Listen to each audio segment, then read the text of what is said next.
Permítame un momento, acabo de recordar, para poner un poco en contexto el estudio que llevamos de esta carta.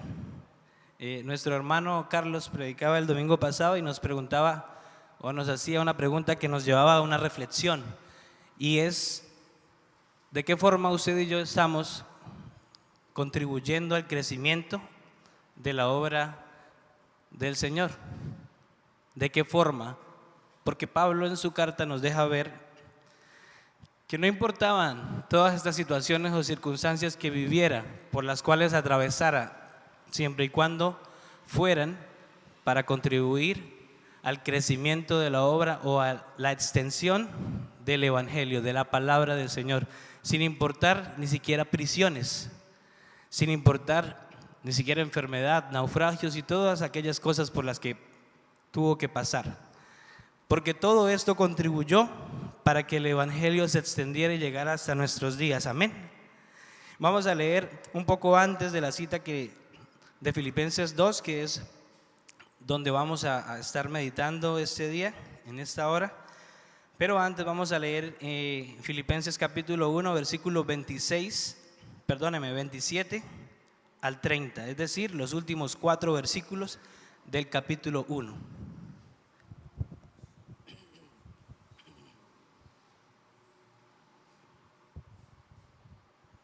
¿Ya todos estamos ubicados allí?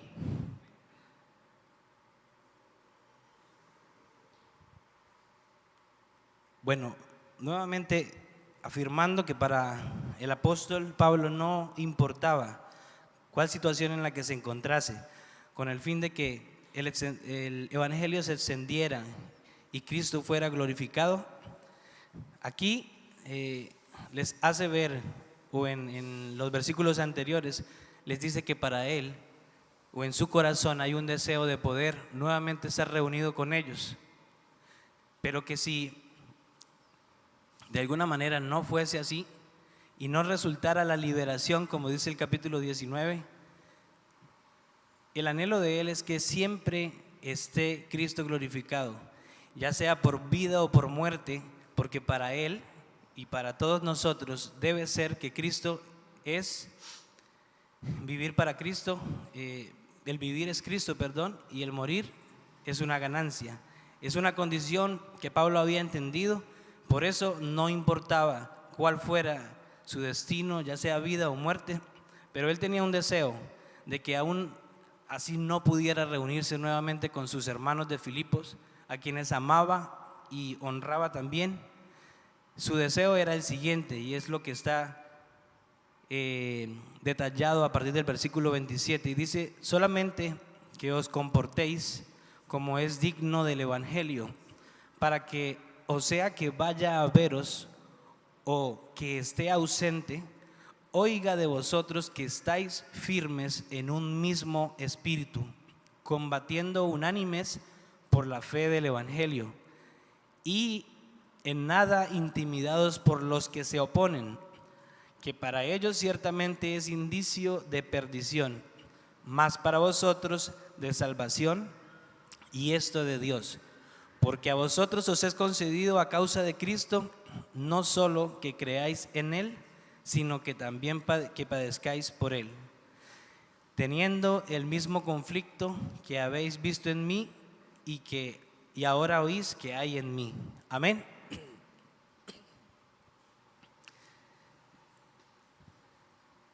No importaba cuál fuera el destino, lo que importaba era el deseo que tenía el apóstol en cuanto a la conducta o al comportamiento que anhelaba para sus hermanos a quienes había enseñado el Evangelio.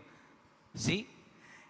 No importaba si los volvía a ver o si tal vez quedara allí en la cárcel o muriera, pero lo que importaba era el deseo manifestado a través de su carta, el deseo de que hubiera una unidad constante, una unidad en espíritu, en un solo cuerpo, tal cual como debe ser para los creyentes.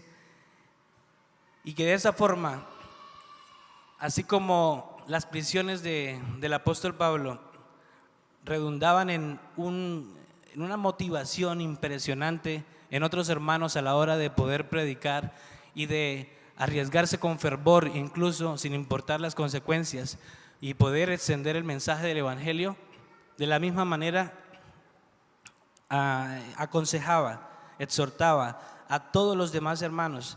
A través de esta carta lo hace, diciendo que en nada se intimidaran por parte de los que se oponen, ya que es indicio de perdición desde en primera instancia para estos, mas vosotros para salvación, y esto de Dios, porque a vosotros os es concedido que por causa de Cristo no solo que creáis en Él, sino que también padezcáis por Él. Pablo padeció, seguro que los hermanos de Filipos y todos los creyentes también padecieron. Ustedes y yo también hemos padecido, no de la misma manera, estoy completamente seguro, no de la misma manera, pero tal vez no conocemos lo que vendrá, para lo cual debemos estar preparados, y para hacerlo es muy importante la unidad. Por eso el título del tema, o el tema que vamos a tratar hoy, estudiando los versos del capítulo 2, he querido ponerle la humildad, clave de la unidad. La humildad, clave de la unidad.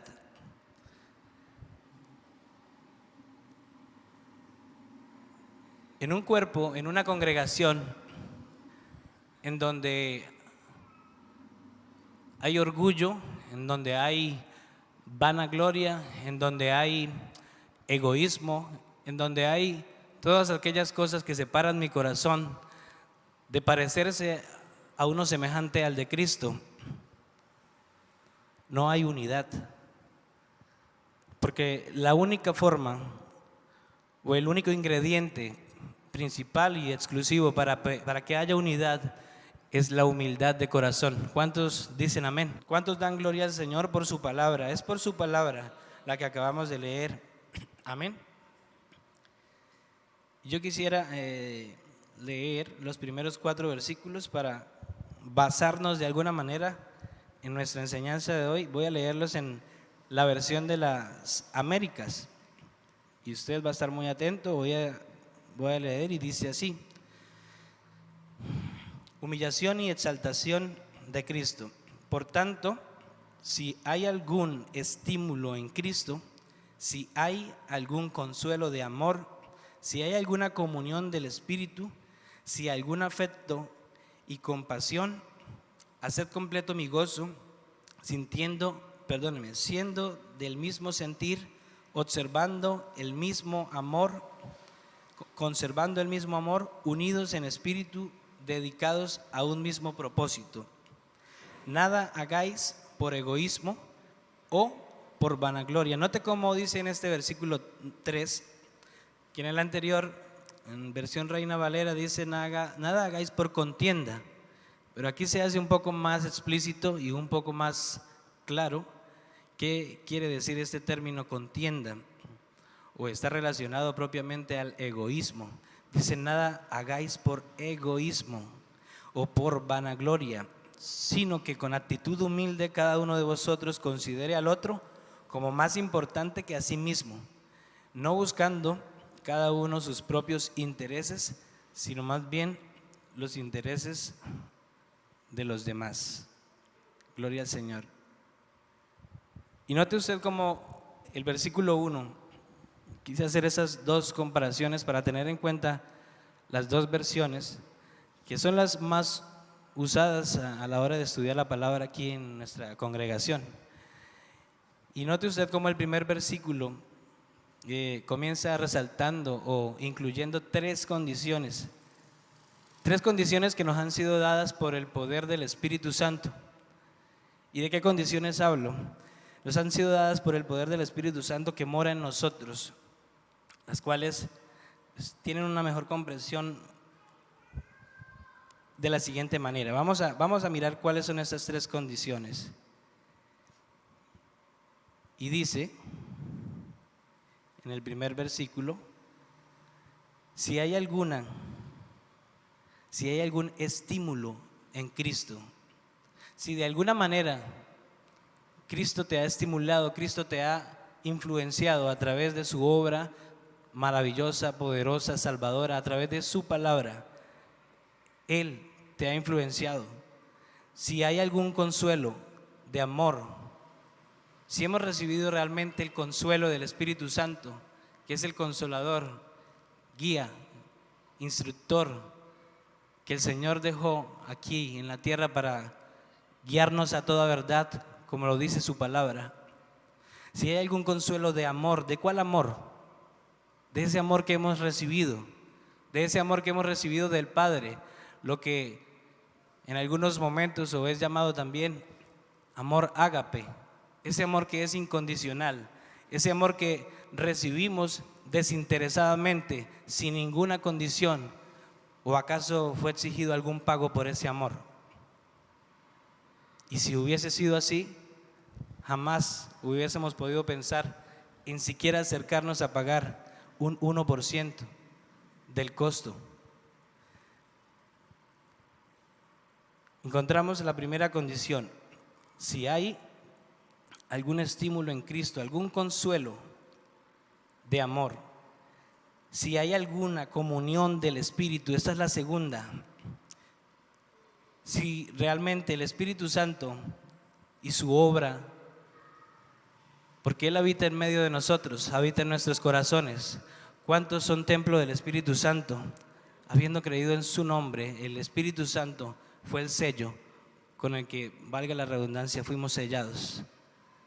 Y Él habita en medio de nosotros. Y dice este texto que es muy importante, muy crucial: si hay alguna comunión del Espíritu.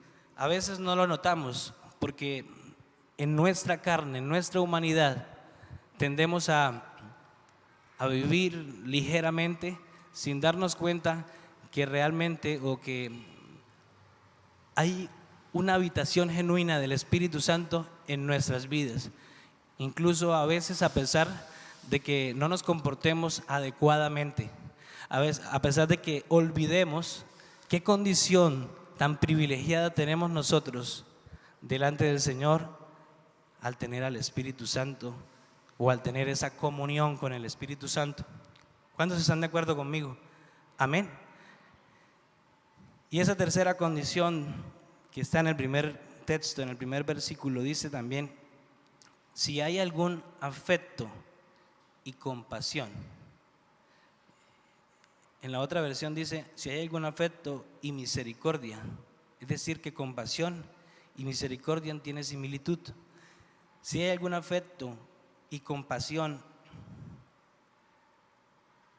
en estas cosas, o basados en estas cosas, que en realidad tienen una mejor comprensión diciéndolo de esta manera o expresando: ya que si hay esto en ti, ya que si hay esto otro en ti, ya que si hay esto también en ti, entonces debe haber una consecuencia, ¿cierto?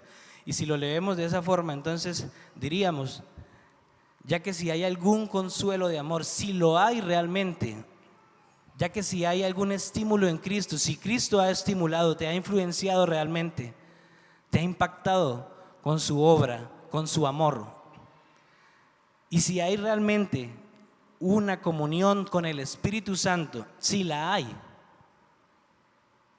o si hay algún afecto que hayas recibido, si te sientes amado, si sientes que realmente has recibido afecto de parte de Dios, un afecto que no tiene ninguna comparación, un afecto real, un afecto verdadero, que realmente debemos llamar amor. Si hay algún afecto, si hay compasión, si entiendes que recibiste compasión y misericordia de Dios, si entendemos, porque quiero incluirme sin dejarme por fuera de ninguna manera. Si hay estas cosas, entonces, dice el versículo 2, haced completo mi gozo, siendo del mismo sentir. Entonces ya es un poco más claro, utilizando otras palabras que son similares y apropiadas para poder darle una mejor comprensión al texto. Y dice, ya que existen estas cosas, el apóstol nos ayuda a entender, el apóstol Pablo nos quiere ayudar a entender, y para que haya una verdadera unidad del cuerpo de Cristo es necesario y es esencial que reunamos en nosotros dos cosas muy importantes, o dos condiciones, dos estructuras. ¿Cuáles serán esas dos estructuras? Condiciones o estructuras internas y condiciones o estructuras externas. Esas condiciones internas y externas, vamos a llamarles internas y externas para no extendernos tanto. Hay unas condiciones que son internas, las cuales han sido provistas de parte de Dios y únicamente son posibles a través de la obra de Dios en nosotros. Han sido puestas y son las que acabamos de leer en el primer versículo. Si hay algún consuelo de amor, si hay alguna unidad en el espíritu, si hay algún afecto o compasión, si realmente estas cosas están en nosotros, ese es el cumplimiento de del primer elemento que necesitamos para que haya una verdadera unidad en el cuerpo de Cristo. ¿Quiénes son el cuerpo de Cristo? Diga nosotros, yo hago parte del cuerpo de Cristo. Vuelvo y recalco, para que haya una verdadera unidad es necesario esas dos cosas. La primera son esas condiciones internas que usted y yo no podíamos crear en nosotros mismos, sino que fueron creadas por el poder de Dios y su obra de misericordia, de salvación, porque todas esas cosas fueron recibidas a través de la fe en el Hijo de Dios, a través de creer que fuimos salvados por su obra maravillosa y redentora, que nos lavó de nuestros pecados, que nos limpió de nuestra maldad. Amén. Y esta segunda condiciones, o hablo más bien de condiciones que usted y yo como personas creyentes debemos tener para poder conformar la unidad del cuerpo de Cristo. Ténganlo muy presente para poder llegar a la conclusión que el Señor quiere que lleguemos y que asumamos, que atesoremos en nuestro corazón, en nuestra mente. Amén. Esas segundas condiciones son las que usted y yo, al tener claro que tenemos las primeras o las internas, entonces por ende vamos a reflejarlas externamente.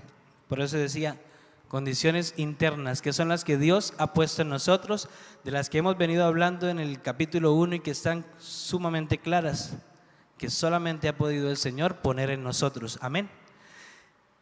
Y esas condiciones externas son las que, con base en ellas mismas, en las que Dios ha puesto en nosotros, exteriorizamos hacia los demás, hacia el medio exterior, valga la redundancia.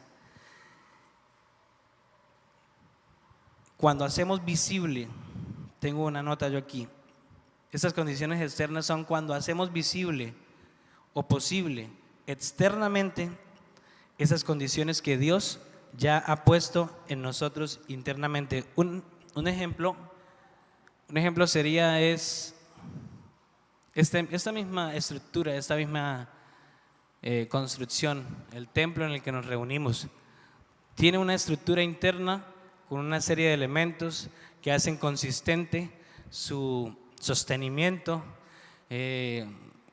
con cabillas, elementos, cemento, arena y todo lo que conlleva poder llevar a cabo una construcción como esta.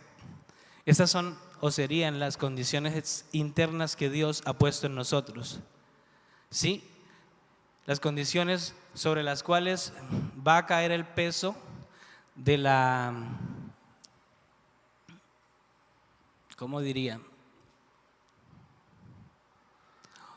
O por las cuales se va a sostener este lugar, porque si no fuese así, tal vez se vería envuelto en en un riesgo de que tal vez se desplomara. Pero como está bien construido y bien anclado, bien ejecutado este trabajo, es referente también al trabajo que Dios ha hecho en nosotros y a las condiciones internas de las que hablamos, que Él ha puesto en nuestras vidas. Amén. Ya las condiciones externas son las adecuaciones,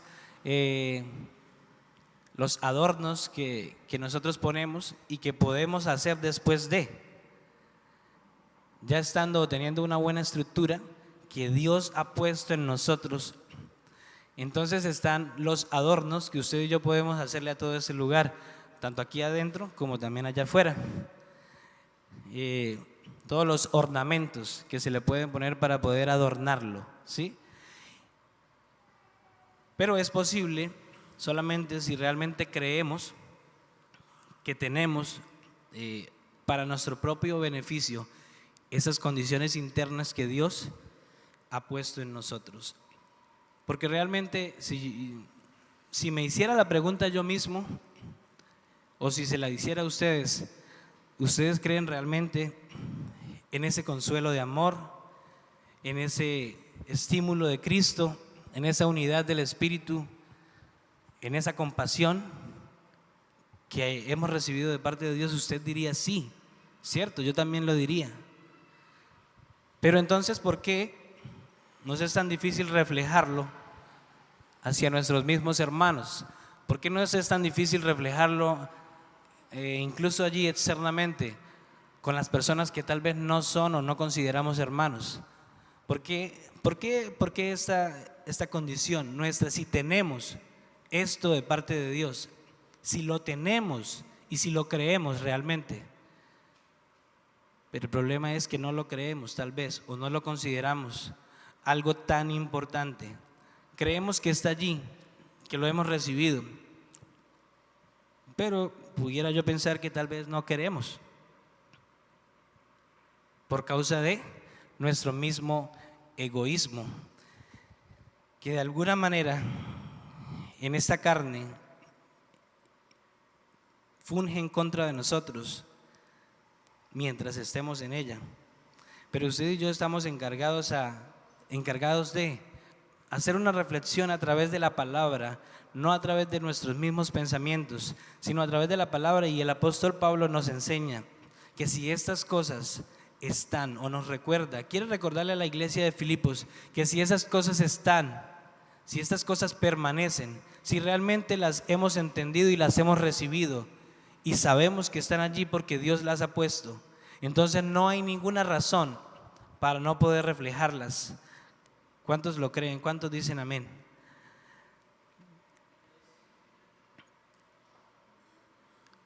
Por tanto,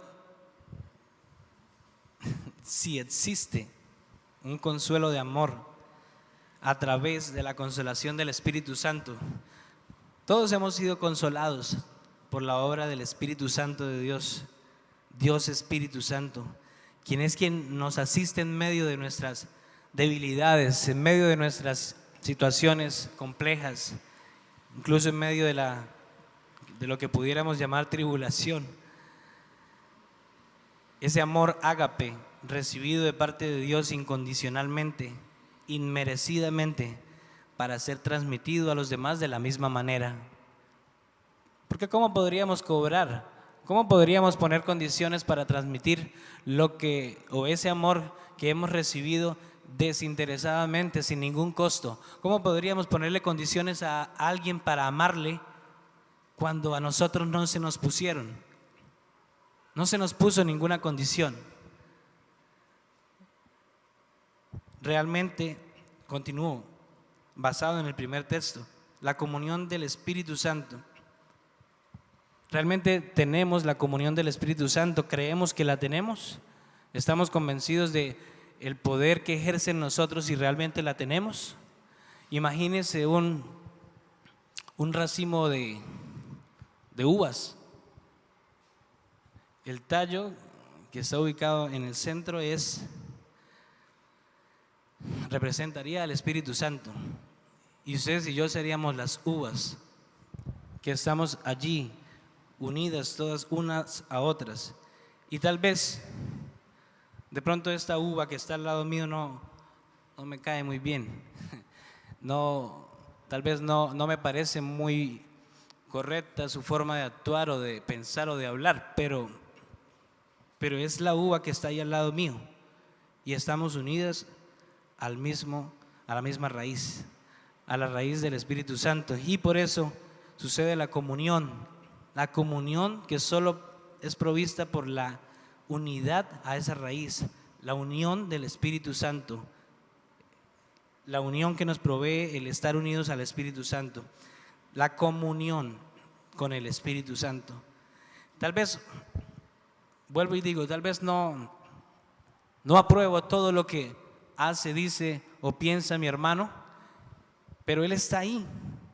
Yo no puedo ni tengo la potestad para decir, y sería realmente egoísta, sabiendo que todos tenemos la misma condición pecaminosa y que vinimos a Cristo por gracia y misericordia, y que pudiera pensar que Él no y yo sí debería estar ahí, solo porque pienso que tal vez no obra conforme a mí me parece que debería obrar. Tenemos que llegar a la manera, y esto solamente puede ser logrado a través de la misma obra del Espíritu Santo que nos guía, que nos redarguye de pecado, que nos instruye, nos enseña. Y tenemos que llegar, si esta es nuestra situación, a poder decir, bueno, tal vez piensa diferente a mí, pero somos parte del mismo cuerpo y estamos unidos al mismo Espíritu y fuimos bautizados por el mismo Señor y hacemos parte de un mismo cuerpo, de una misma congregación. Si Él se duele, yo me debo doler. Si yo tengo aflicción, Él debe sentir lo mismo por mí. Eso es la unidad, o es la idea que el Señor quiere transmitir a su pueblo con respecto a la comprensión de la verdadera unidad del cuerpo de Cristo. Amén. Afecto y compasión. Afecto y compasión son dos elementos que deben influir hacia afuera y que deben contribuir con contundencia al crecimiento de la unidad del cuerpo de Cristo. En estas dos cosas hay un trabajo tan importante y tan crucial: afecto y compasión, misericordia. ¿Cuántas veces miramos a nuestros mismos hermanos aquí en la misma congregación? ¿Cuántas veces miramos con compasión y misericordia en diversas situaciones que conozcamos? ¿Cuántas veces hemos visto con compasión y con misericordia? ¿Y cuántas veces hemos visto con desinterés, pensando que, bueno, Dios se encargará de él, Dios les dará la salida, cuando la salida tal vez puede estar en algo que usted y yo podamos hacer para contribuir? Afecto y compasión. En estas cosas incidía Pablo, recalcaba Pablo, les recordaba a las personas, a los hermanos de Filipos. Siempre hemos sabido acerca de que la unidad que debe haber en el cuerpo de Cristo es crucial, es importante. Es decir, que debe haber unidad en el cuerpo de Cristo. Siempre hemos sabido, pero es preocupante y grave la ausencia de la misma. Es muy preocupante y grave la ausencia de la misma. Que hoy sea un momento para reflexionar acerca de cuánto pensamos en nosotros mismos y cuánto pensamos en los demás para poder tener unidad, porque esto es símbolo de unidad, poder pensar en el otro, así como pienso en mí. Y más adelante vamos a ahondar un poco más acerca de esto. Pero es grave, es preocupante. Les cuento que me pareció tan importante reconocer que realmente la ausencia de la unidad en el cuerpo de Cristo es tan preocupante y tan grave, y vuelvo y lo repito, que hasta lo resalté aquí en los apuntes, de una forma con un mayor tamaño y un mayor color.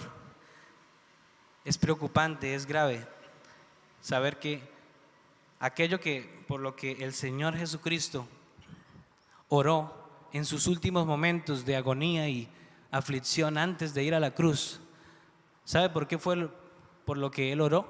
Por la unidad, para que aquellos que iban a empezar o a quienes Él iba a dejar luego de partir y luego de cumplir toda su obra, sus discípulos fueran uno solo en Él, así como Él y el Padre son uno solo. Amén. Esta fue la petición que nuestro Señor Jesucristo le hizo al Padre en sus últimos momentos antes de ir a la cruz. Yo creo que para que alguien que esté a punto de morir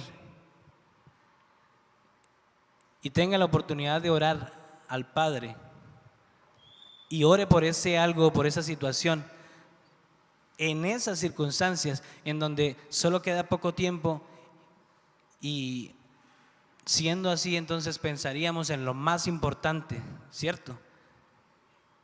Pensaríamos que si incluyéramos en nuestra oración a Dios faltando unas horas para morir, si incluyéramos ese algo en una oración que hiciésemos delante del Padre, ese algo tendría que ser una de las cosas más importantes en las que pensemos, porque no estaríamos pensando en otras cosas que no fueran importantes en un momento así, sino en lo más importante. Y Jesús, nuestro Señor Jesucristo,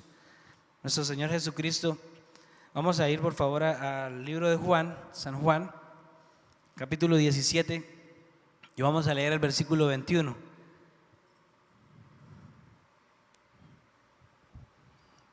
Oraba a su Padre y le decía: para que todos sean uno, como tú, oh Padre, en mí y yo en ti, que también ellos sean uno en nosotros, para que el mundo crea que tú me enviaste.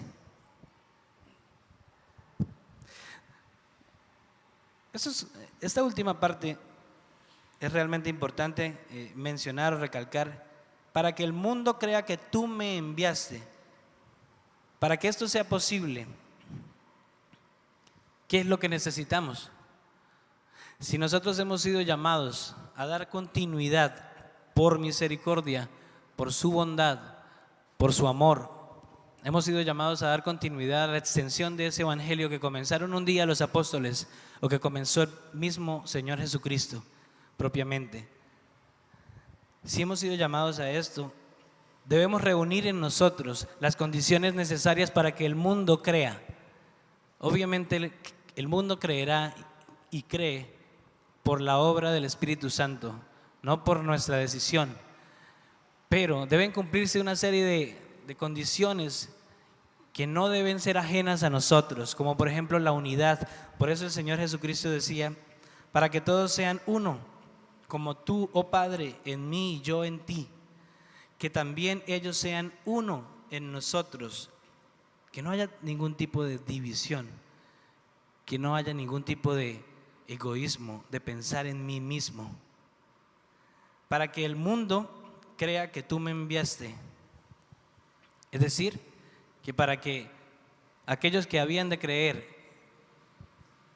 pudiesen creer, era necesario, por las mismas palabras de nuestro Señor, que hubiese unidad, que ellos fueran uno en Cristo y Cristo en el Padre, y de esa forma creyeran que el Padre había enviado al Hijo para salvar al mundo. Amén. Y dice: la gloria que me diste, el versículo 22, yo les he dado para que sean uno, otra vez, para que sean uno, así como nosotros somos uno. Es realmente, o nos queda realmente claro cuál es la intención, cuál es el deseo de nuestro Señor Jesucristo: que seamos uno. ¿Cuántos dicen amén? Dice el versículo 23 también: yo en ellos y tú en mí, para que sean perfectos en unidad, de lo cual hablamos. Para que sean perfectos en unidad, para que el mundo conozca que tú me enviaste y que los has amado a ellos, como también a mí me has amado. Es maravilloso pensar que Dios Padre me ha amado a mí de la misma forma en que ha amado al Hijo. ¿Cuántos le dan gloria a Dios por eso y le dan gracias? Amén. Hemos leído no tengo el texto presente, pero hemos leído que la complacencia del Padre estaba en el Hijo. Cuando fue bautizado nuestro Señor Jesucristo, descendió el Espíritu Santo sobre Él y se oyó una voz que decía: este es mi Hijo amado en quien tengo complacencia. Amén. ¿Cuántos lo saben? ¿Cuántos lo han leído? Sé que sí, todos. Y dice, y el Señor hacía esta oración, y si la hacía era porque había necesidad de unidad, porque sabía que era lo que venía para ellos después incluso de que Jesucristo llevara a cabo su ministerio y su obra. Sabía que iban a necesitar y que iba a ser completamente importante la unidad. La falta de unidad en el cuerpo de Cristo es un grave pecado, aunque a veces lo dejemos pasar como algo que es rutinario, que es normal, como salir allí y coger la buceta, como agacharnos a amarrarnos el zapato que se desamarró el cordón. Pero la falta de unidad en el cuerpo de Cristo es un grave pecado. Llevémoslo en nuestra mente y recordémoslo siempre, no solo para recordarlo, sino para hacer algo en pro de ello. Amén. Esta oración que hacía el Señor Jesucristo, visto o comparado con una situación que se veía en la misma carta que estamos estudiando, en el mismo texto, en el libro, en la carta de Filipenses, hay un contexto o un detalle, una referencia que se va a ver más adelante, y es en parte la razón por la que, o una razón por la que Pablo escribe esta carta, y es para exhortar a dos mujeres que habían sido parte de su equipo de trabajo, trabajando arduamente por la extensión del Evangelio para llevar la palabra. Y la Biblia lo menciona en el capítulo 4, Evodia y Síntique estaban irreconciliadas. Había sucedido algo, había una división entre ellas. Eso quiere decir que si Jesucristo hizo esta oración es porque sabía que era necesaria hacerla. Y aún el día de hoy, usted y yo debemos ser sinceros de que realmente no tenemos la unidad que debemos tener, la unidad que describe o que está descrita en palabras de nuestro Señor Jesucristo y detallada en la forma en la que nuestro Dios inspiró al apóstol Pablo para que lo detallara aquí en sus cartas. Si realmente no tenemos esa unidad, aún no ha sido tal vez, o no fue, ¿cómo pudiera decir? Esa oración que hizo el Señor Jesucristo antes de morir fue escuchada por el Padre, pero es necesario que nosotros pongamos esa segunda parte, esas condiciones externas, porque las internas, vuelvo y les recuerdo, o quiero recordar, ya las puso el Señor, y son las que mencionábamos ahora. Ese afecto entrañable, esa compasión, esa unidad en el Espíritu, porque hacemos parte, estamos unidos a Él. Amén.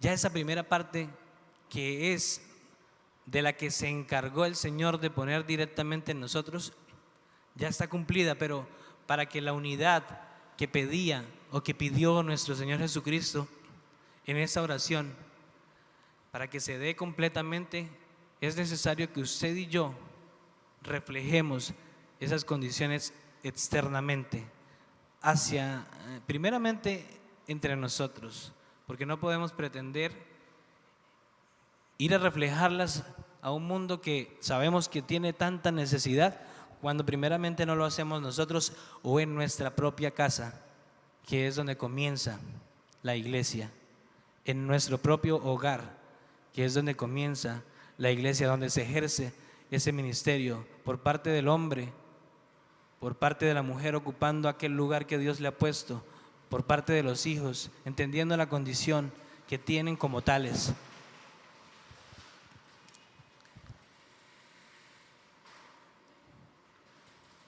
Estas estructuras internas son las que fomentan la unidad del Espíritu en el cuerpo de Cristo. Pero, por el contrario, y si usted y yo nos dejamos influenciar, nos dejamos dirigir por el Espíritu Santo, podemos llevar a cabo y podemos cumplir esa exteriorización de esas condiciones internas que hemos recibido de Dios en medio de nosotros mismos, o primeramente en nosotros, entre nosotros, por causa de esas condiciones internas que son las que únicamente Dios puso y pudo poner en nosotros. Es que podemos, o con base en ella podemos llegar a exteriorizarlas, podemos llegar a amar de la misma manera en que fuimos amados, podemos llegar a tener en cuenta al hermano como superior a mí mismo, como más importante que yo. En esto radica la unidad, en esto se basa la unidad del Espíritu, del cuerpo de Cristo. Mas sin embargo, en contraparte, lo que impide que esa unidad se dé es algo que se llama egoísmo. ¿Sabe usted qué es egoísmo? Yo pudiera decir que es la raíz del pecado. Incluso vamos a leer el versículo 3 del texto que estamos estudiando. Nada hagáis por egoísmo. Estoy leyendo en la versión de las Américas. Como les decía al principio, en la versión Reina Valera dice: nada hagáis por contienda. Aquí dice: nada hagáis por egoísmo, está más explícito. ¿Será que hay egoísmo en nosotros? ¿Será que solo hemos sido criados, educados, consciente o inconscientemente por nuestros padres para que a medida que pase el tiempo solo importe yo y yo y yo y los demás, ¿no? Que yo esté bien y que yo alcance mis metas, mis logros, y que los demás se queden atrás, que no me importe nada más. ¿Será que de esa forma hemos sido preparados para la vida humana? Sí, es así. Pero nosotros debemos darle primacía, valor, completa importancia a la obra de Cristo en nosotros. Por tanto, las cosas viejas debemos dejarlas atrás, porque son viejas. Porque la obra que hizo el Señor en nosotros es nueva. Por tanto, el egoísmo es algo que debe quedar atrás, pero aún está en nosotros. Es la realidad. Aún está en nosotros y debe ser nuestra preocupación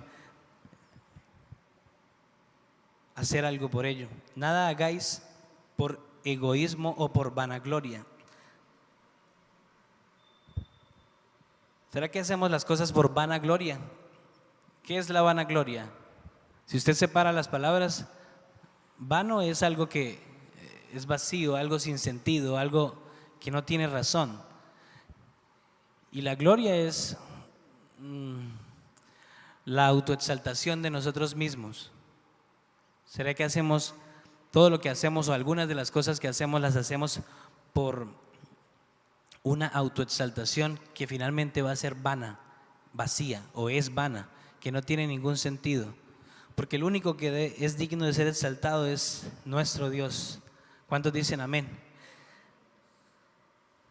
sino que con actitud humilde, dice el versículo 3, cada uno de vosotros considere al otro como más importante que a sí mismo. Qué difícil es esto. Todos sabemos que es así. Quien no pueda concebirlo de esa manera, bueno, considerar al otro como más importante que yo. Pero ¿cómo? Si yo soy el más importante, si mi familia es la más importante, si mi trabajo es el más importante, si mi vehículo es el más hermoso, si todo lo que yo he logrado es lo mejor, nadie ha podido llegar hasta donde yo he estado o hasta donde yo estoy.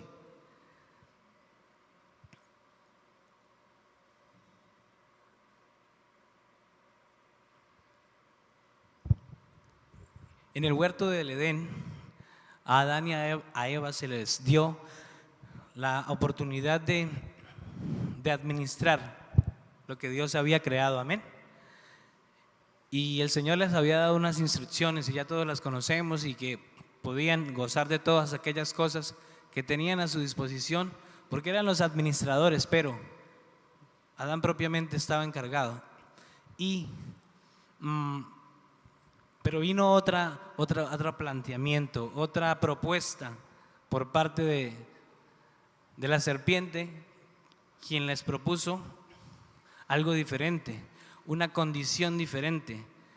Y claro, fue llamativo a los ojos, pero también fue llamativo al considerar que podíamos tener una condición diferente, o que ellos podían tener una condición diferente a la que Dios ya les había establecido.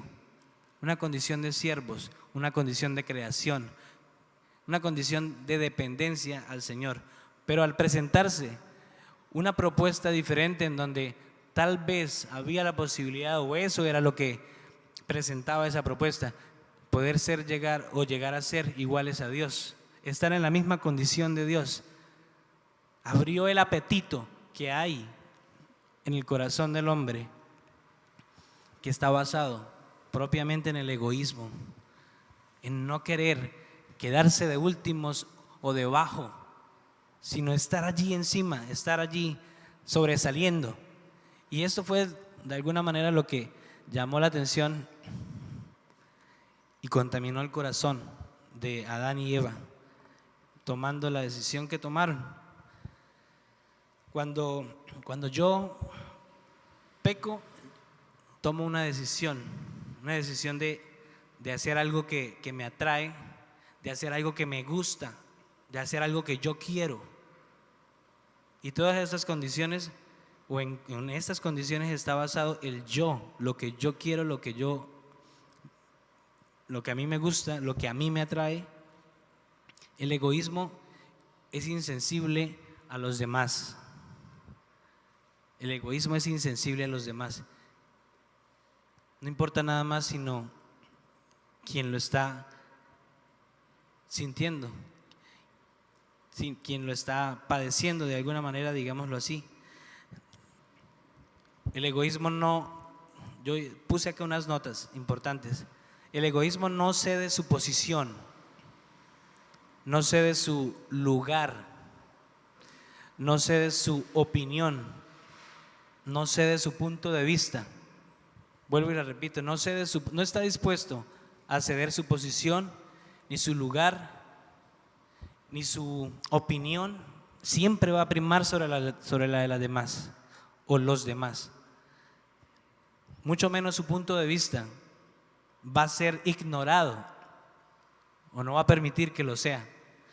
El egoísmo no permitirá que nuestro punto de vista sea ignorado, sea minimizado, y por tanto siempre tiene la razón el egoísmo. Amén.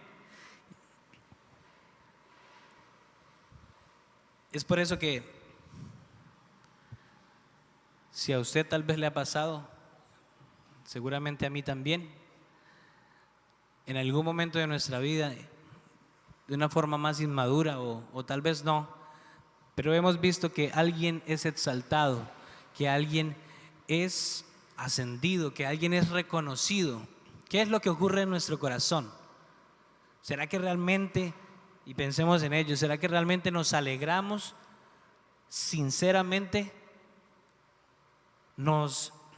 Surge un gozo en nuestro corazón por ese logro que ha alcanzado mi hermano. Surge un logro real, surge un gozo real por ese logro. O empezamos a considerar todas las cosas por las que yo pienso que él no debió haber alcanzado esto, que ella no debió haber llegado allí, que no debió haber sido reconocida por esto. Ahí es donde empieza a emerger el egoísmo. Empezamos a matar a mi hermano o las condiciones por las que realmente obtuvo tal cosa, pensando en las razones por las que no debió haberlas merecido.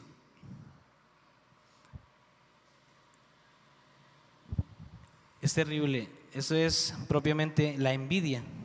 Al tener el carácter de Dios en nosotros, muchas veces hacemos algunas cosas, por causa del carácter de Dios, es que usted ve que es posible que a veces hagamos algunas cosas coherentes con respecto a la palabra y otras veces actuemos de una manera contraria, como lo que venimos hablando acerca de esas conductas egoístas, pensamientos similares.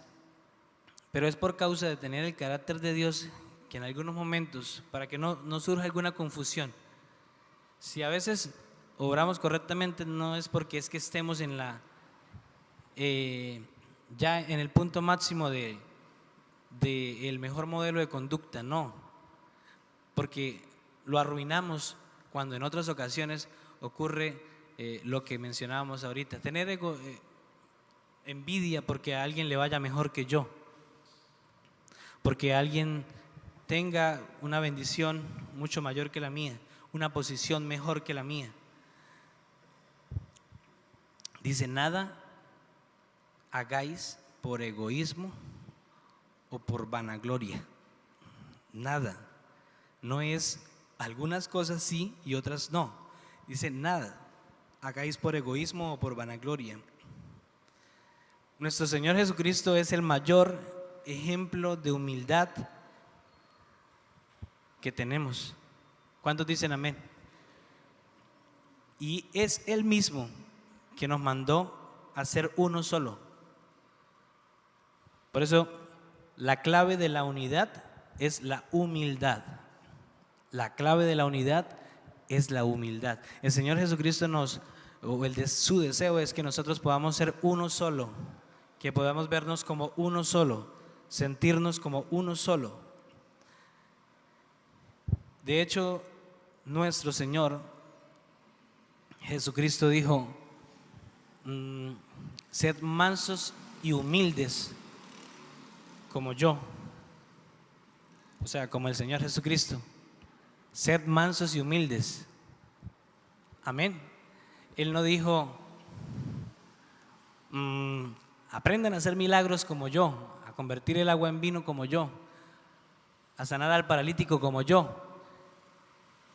No, Él dijo, sed mansos y humildes como yo, porque en su sabiduría eterna el Señor sabe lo importante y lo crucial que es la humildad en nuestras vidas para poder agradar a su nombre. Amén.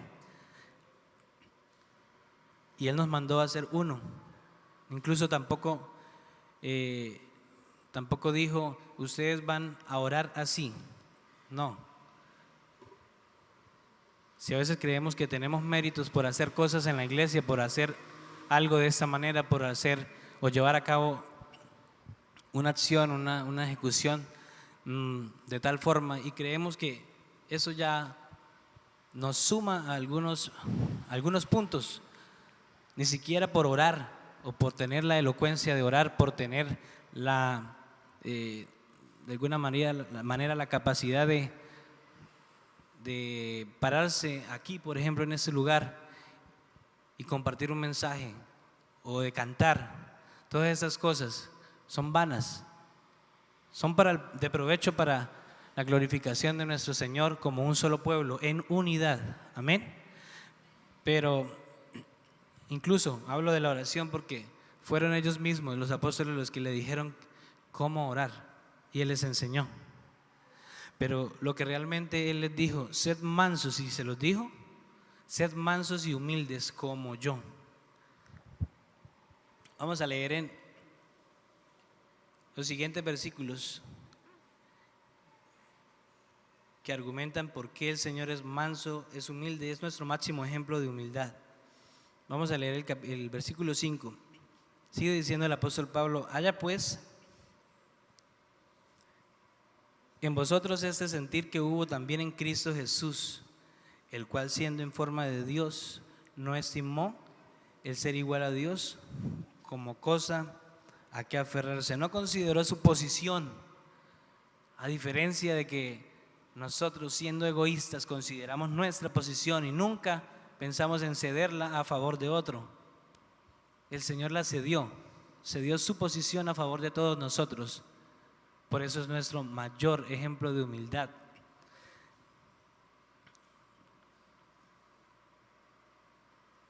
Este sentir lo hubo en Cristo Jesús. Y dice el versículo 7, sino que se despojó a sí mismo, tomando forma de siervo, hecho semejante a los hombres. Se igualó a nosotros. No, qué condición de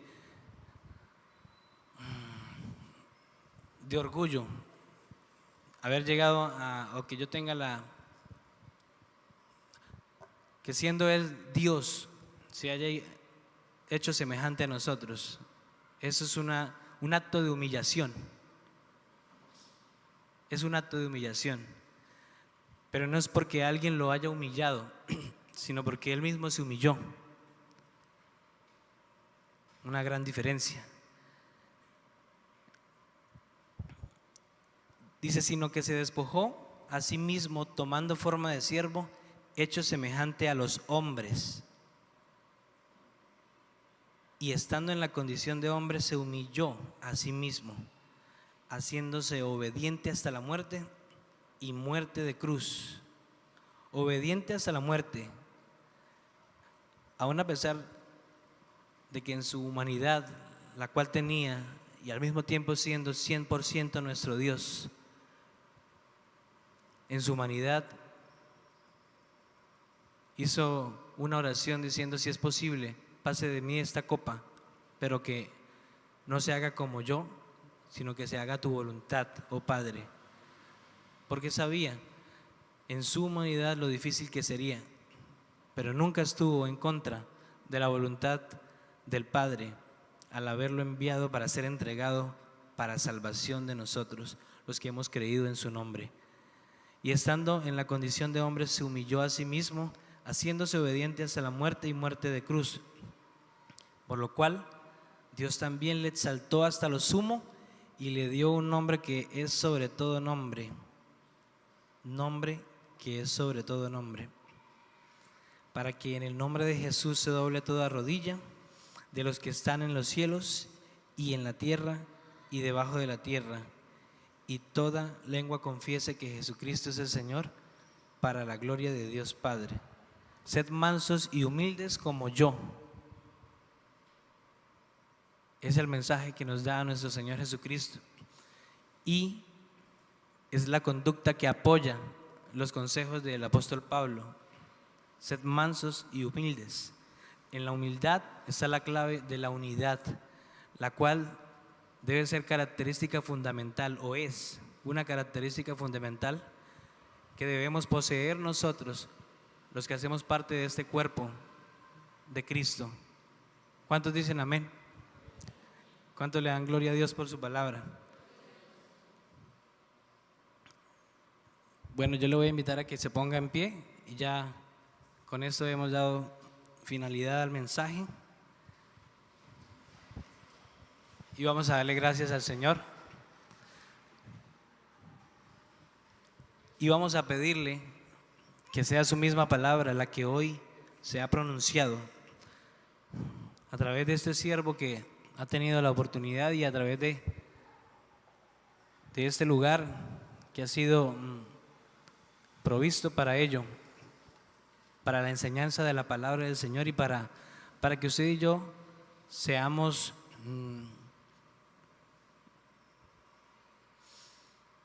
cada día aprendiendo cuáles son aquellas cosas que convienen, cuáles son las que no, cuáles son las que nos acercan a esa conducta que el Señor anhela, que el Señor quiere de nosotros, que demanda de nosotros como sus hijos.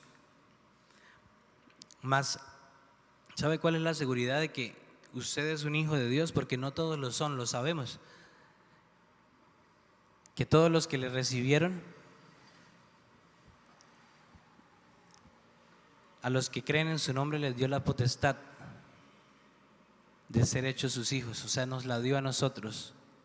Por eso nosotros debemos ser parte de esa intención y debemos ser obra de ese deseo que el Señor quiere acerca de la unidad en su pueblo, en su cuerpo. Si de alguna manera, Dios no lo quiera, pero si uno de mis dedos tal vez fuera amputado de mi mano, se está separando tal vez de mi mano, al parecer, pero realmente se está separando del cuerpo. Por eso es necesario que usted y yo estemos en unidad, porque usted no se separa de un hermano al tener una discusión, al tener un problema, al tener una discordancia. Usted se separa del cuerpo de Cristo, visto un poco más allá. Pareciera que el dedo se hubiese separado solo de la mano, pero el dedo hace parte del cuerpo. Amén. Y eso es lo que quiere el Señor enseñarnos en su palabra. La unidad o la humildad, clave de la unidad. Vamos a de gozo y de regocijo.